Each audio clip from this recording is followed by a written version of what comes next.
ஹா hi friends, எல்லாருக்கும் வணக்கம்.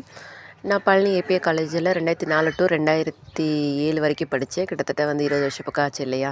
அங்கே இருக்கக்கூடிய ப்ளேஸ்லாம் கொஞ்சம் கொஞ்சம் ஞாபகம் இருக்குது. அதை உங்களோட ஷேர் பண்ணிக்கிறேன். தப்பு இருந்தால் மன்னிச்சுக்கோங்க. எங்கள் துளசி மேம் சூப்பராக பாடுவாங்க. எனக்கு அந்தளவுக்குலாம் வராது. ஏதோ ஞாபகம் இருக்கிறத மட்டும் நான் சொல்கிறேன். இது எனக்கு இன்னமும் பசுமரத்தாணி போல் மனசில் நல்லா பதிஞ்சிருக்கு. வானோர் புனல் பார்க்கனல் மாறுதுமோ, ஞானோதயமோ நவினான் மறையோ, யானோ மனமோ என யாண்ட இடம் தானோ பொருளாவது சண்முகனே, முருகன் குமரன் குகன் என்று மொழிந்தொருகும் செயல் தந்துணர்வென்றருள்வாய், ஒரு புங்கவரும் புவியும் பரவும் ஒரு புங்கவையின் குணப்பஞ்சரனே, என் தாயும் எனக்கருள் தந்தையும் நீ சிந்தா குலமானவை கீர்த்தனையால் கந்தா கதிர்வேலவனே,